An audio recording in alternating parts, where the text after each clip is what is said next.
ಪಾತ್ರೆ ಬ್ರಷ್ ತರ್ತೀವಿ, green colour ಹಾಗೆ ಸ್ಟೀಲ್ ನಾರ್.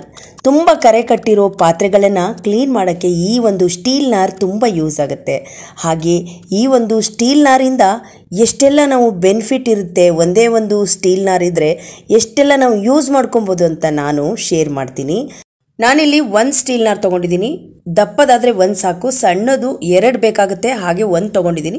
ಯಾವುದಾರ ಒಂದು ದಾರ ಇದ್ದರೆ ಒಂದು ತುದಿ ಗಂಟು ಕಟ್ಟಿ ಸೈಡಲ್ಲಿ ಇಟ್ಕೊಬೇಡಿ. ಈಗ ಒಂದು ವಾಟ್ರ್ ಬಾಟ್ಲ್ ತೊಗೊಳ್ಳಿ. ವಾಟ್ರ್ ಬಾಟ್ಲಲ್ಲಾದರೂ ಅಥವಾ ಜ್ಯೂಸ್ ಬಾಟ್ಲಲ್ಲಾದರೆ ಮೂತಿ ಸಣ್ಣ ಇರುತ್ತೆ, ಇದು ಸ್ವಲ್ಪ ದಪ್ಪ ಆಗುತ್ತೆ. ನಾನಿಲ್ಲಿ ಇದೇ ಇರೋದ್ರಿಂದ ನಾನು ಇಲ್ಲಿ ಒಂದು ವಾಟ್ರ್ ಬಾಟ್ಲ್ ಟೈಪು ಹಾಗೆ ಒಂದು ಪೆನೈಲ್ ಬಾಟ್ಲ್ ಆದರೂ ಪರವಾಗಿಲ್ಲ.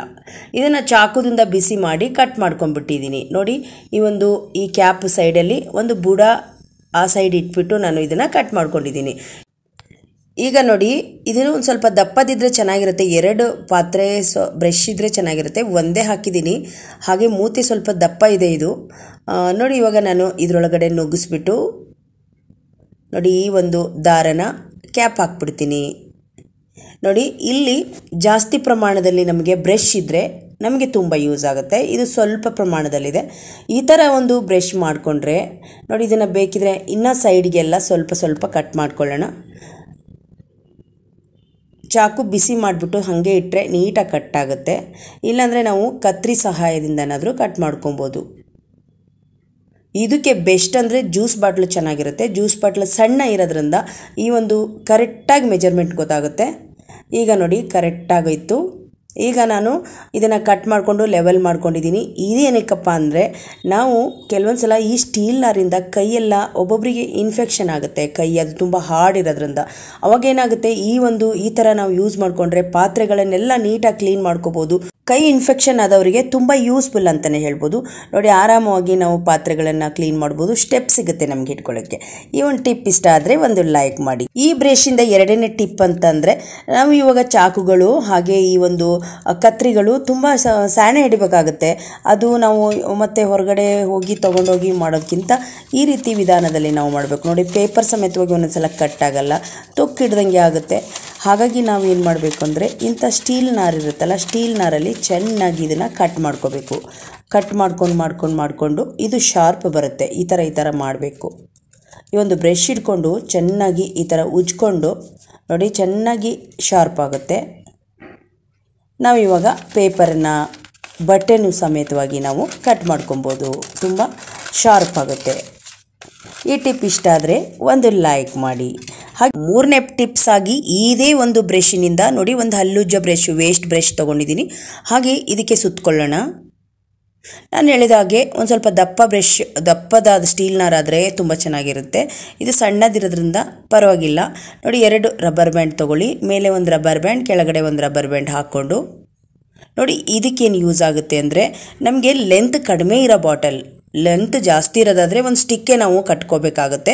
ಈಗ ಲೆಂತ್ ಸ್ವಲ್ಪ ಕಡಿಮೆ ಇರೋ ಬಾಟಲ್ಗಳಿರುತ್ತೆ, ಸಣ್ಣ ಬಾಟ್ಲು. ಈ ಒಂದು ಬ್ರಷ್ಷಿಗೆ ಕರೆಕ್ಟಾಗುವಂಥ ಬಾಟಲು, ಅಂಥ ಬಾಟಲ್ನ ನಾವು ಈ ರೀತಿ ಆರಾಮವಾಗಿ ನಾವು ವಾಟ್ರ್ ಬಾಟ್ಲು ಕ್ಲೀನ್ ಮಾಡೋ ಬ್ರಷೇ ಬೇಕಾಗಿಲ್ಲ. ಈ ಥರನೂ ಯೂಸ್ ಮಾಡಿಕೊಂಡು ನಾವು ವಾಟ್ರ್ ಬಾಟಲ್ನ ಕ್ಲೀನ್ ಮಾಡ್ಕೊಬೋದು. ಈ ಬ್ರಷಲ್ಲಿ ನೀಟಾಗಿ ವಾಶ್ ಆಗುತ್ತೆ. ಈ ಟಿಪ್ಸ್ಗಳು ನಿಮಗೆ ಇಷ್ಟ ಆದರೆ ಪ್ಲೀಸ್ ಒಂದು ಲೈಕ್ ಮಾಡಿ. ಬನ್ನಿ ಇವಾಗ ನೆಕ್ಸ್ಟ್ ಟಿಪ್ಸನ್ನು ನೋಡ್ಕೊಂಬರೋಣ. ಸಾಮಾನ್ಯವಾಗಿ ನಾವು ಅನ್ನ ಮಾಡ್ತೀವಿ. ಕೆಲವೊಬ್ಬರು ಕುಕ್ಕರಲ್ಲಿ ಅನ್ನ ಮಾಡ್ತಾರೆ ಬೇಗ ಆಗಲಿ ಅಂತ. ಕೆಲವೊಬ್ಬರು ಈ ಒಂದು ಗ್ಯಾಸ್ಟ್ರಿಕ್ ಸಮಸ್ಯೆಯಿಂದ ಪಾತ್ರೆಯಲ್ಲಿ ಅನ್ನ ಮಾಡ್ತಾರೆ, ಬಸಿತಾರೆ. ಹಾಗಾಗಿ ಈ ಒಂದು ಬಸ್ತಿರೋ ಗಂಜಿಯಿಂದ ಎಷ್ಟೆಲ್ಲ ಅನುಕೂಲತೆ ಇದೆ. ನೀಟಾಗಿ ಅನ್ನ ಆಗಬೇಕಂದ್ರೆ ಚೆನ್ನಾಗಿ ಕುದಿಬೇಕು. ನೋಡಿ, ಚೆನ್ನಾಗಿ ಕುದ್ದು ಸಿಮ್ಮಲ್ಲಿ ಇಟ್ಬಿಡಬೇಕು. ಆವಾಗ ಗೊತ್ತಾಗುತ್ತೆ, ಅನ್ನ ಎಲ್ಲ ಚೆನ್ನಾಗಿ ಅಳ್ಕೊಳ್ಳುತ್ತೆ. ನೋಡಿ, ಇವಾಗ ಅನ್ನ ಚೆನ್ನಾಗಿ ಬೇಯ್ದಿದೆ. ಇವಾಗ ಬಸ್ಕೊಳ್ಳೋಕ್ಕೆ ರೆಡಿ ಇದೆ.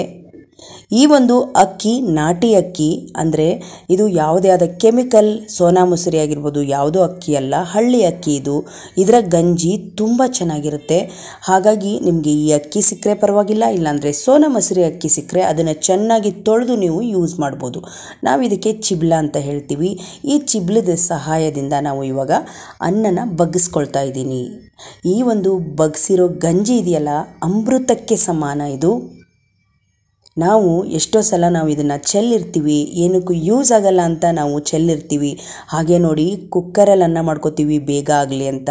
ಈ ಒಂದು ಬಸ್ತ್ ಬಿಟ್ಟು ಮಾಡಿದರೆ ಗಂಜಿನೂ ಯೂಸ್ ಆಗುತ್ತೆ, ಯಾವುದು ಕೂಡ ವೇಸ್ಟ್ ಆಗಲ್ಲ. ಈ ಗಂಜಿನ ಒಂದು ಗ್ಲಾಸಿಗೆ ಹಾಕ್ಕೊಳ್ತಾ ಇದ್ದೀನಿ. ಈ ಗಂಜಿ ಆರೋಗ್ಯಕ್ಕೆ ತುಂಬಾ ಒಳ್ಳೆಯದು. ಯಾರಿಗೆ ತುಂಬ ಹೀಟ್ ಆಗಿರುತ್ತೋ ಬಾಡಿ, ಹೀಟಿನಿಂದ ತುಂಬ ಸಮಸ್ಯೆ ಅನುಭವಿಸ್ತಾ ಇರ್ತಾರೆ, ಹಾಗಾಗಿ ಈ ಒಂದು ಗಂಜಿ ಕುಡಿಯೋದ್ರಿಂದ ಈ ಒಂದು ಬಾಡಿ ಹೀಟ್ ಬಾಡಿನ ತಂಪು ಮಾಡುತ್ತೆ. ನಾನಿಲ್ಲಿ 1 ಗ್ಲಾಸ್ ಬಿಸಿ ಬಿಸಿ ಗಂಜಿನ ತಗೊಂಡಿದ್ದೀನಿ. ಹಾಗೆ ಈ ಗಂಜಿ ಬಾಣಂತಿ ಸಮಯದಲ್ಲಿ ಎದೆ ಹಾಲೇನಾದರೂ ಕಡಿಮೆ ಆದರೆ ತಾಯಿಗೆ ಈ ಒಂದು ಗಂಜಿನ ಕೊಡೋದ್ರಿಂದ ಎದೆ ಹಾಲು ಜಾಸ್ತಿ ಆಗ್ತಾ ಹೋಗುತ್ತೆ. ಬೇಕಿದ್ರೆ ಟ್ರೈ ಮಾಡಿ ನೋಡಿ, ತುಂಬ ಬೆನಿಫಿಟ್ ಅಂತಲೇ ಹೇಳ್ಬೋದು. ಇದಕ್ಕೆ ನಾನು 1 ರುಚಿಗೆ ತಕ್ಕಷ್ಟು ಉಪ್ಪು, ಹಾಗೆ ಸ್ವಲ್ಪ ಜೀರಿಗೆ ಪುಡಿ, ಹಾಗೆ ಸ್ವಲ್ಪ 1 ಚಿಟಿಕೆಯಷ್ಟು ಕಾಳುಮೆಣಸಿನ ಪುಡಿ ಹಾಕಿದ್ದೀನಿ. ಚೆನ್ನಾಗಿ ಮಿಕ್ಸ್ ಮಾಡಿ ಬಿಸಿ ಬಿಸಿ ಗಂಜಿನ ಕುಡಿತಾ ಇದ್ದರೆ ಕುಡಿಯೋಕ್ಕೂ ತುಂಬ ರುಚಿ ಇರುತ್ತೆ, ಹಾಗೆ ಆರೋಗ್ಯಕ್ಕೂ ಕೂಡ ತುಂಬಾ ಒಳ್ಳೆಯದು. ಹಾಗೆ ಅದೇ ಗಂಜಿಯಿಂದ ನೋಡಿ ನಾನು 1 ಬೌಲ್ ತೊಗೊಂಡಿದ್ದೀನಿ. ಈ ಒಂದು ಗಂಜಿ ಬಾಡಿ, ಕೈಗಳಿಗೆ, ಮುಖಕ್ಕೆ ನಾವು ಮಸಾಜ್ ಮಾಡ್ಕೋಬೋದು. ತುಂಬ ಶೈನಿಂಗ್ ಆಗುತ್ತೆ. ನಿಮಗೆ ಗೊತ್ತಿರ್ಬೋದು, ಕೊರಿಯನ್ ಲೇಡಿಗಳು ತುಂಬ ಗಂಜಿ, ಅಕ್ಕಿಗೆ ಸಂಬಂಧಪಟ್ಟಿರೋ ಒಂದು ಫೇಶಿಯಲ್ ಮಾಡ್ಕೊಳ್ಳೋದ್ರಲ್ಲಿ ತುಂಬ ಎಕ್ಸ್ಪೋರ್ಟ್. ಹಾಗೆ ಅವ್ರ ಮುಖ ತುಂಬ ಹೊಳಿತಿರ್ತದೆ, ಹಾಗೆ ಕೂದಲು ಕೂಡ ತುಂಬ ಚೆನ್ನಾಗಿರುತ್ತೆ. ಹಾಗಾಗಿ ಇದನ್ನು ಮಸಾಜ್ ಮಾಡ್ಕೊಳ್ಳೋದ್ರಿಂದ ಕೈ, ಕಾಲು, ಮುಖ ಹೊಳಿತಾ ಇರುತ್ತೆ. 1 ಚಮಚ ಗಂಜಿ ತೊಗೊಂಡಿದ್ದೀನಿ. ಹಾಗೆ ನಿಮ್ಮ ಹತ್ರ ಕಸ್ತೂರಿ ಅರಿಶಿನ ಅಥವಾ ನಾರ್ಮಲ್ ಅರಿಶಿನ ಇದ್ರೂ ಪರವಾಗಿಲ್ಲ, ಅದೆರಡನ್ನು ಹಾಕಿ ಚೆನ್ನಾಗಿ ಮಿಕ್ಸ್ ಮಾಡ್ಕೊಳ್ತಾ ಇದ್ದೀನಿ. ನೋಡಿ, ಮಿಕ್ಸ್ ಮಾಡ್ಕೊಂಡಾಗ ಅದು ಒಂದು ಒಳ್ಳೆ ಪೇಸ್ಟ್ ಆಗುತ್ತೆ. ಗಂಜಿ ಮಂದವಾಗಿರುತ್ತೆ, ಹಾಗಾಗಿ ಅರಿಶಿನ ಸೇರಿಸಿರೋದ್ರಿಂದ ತುಂಬ ಚೆನ್ನಾಗಿ ಒಂದು ಪೇಸ್ಟ್ ರೆಡಿ ಆಗುತ್ತೆ.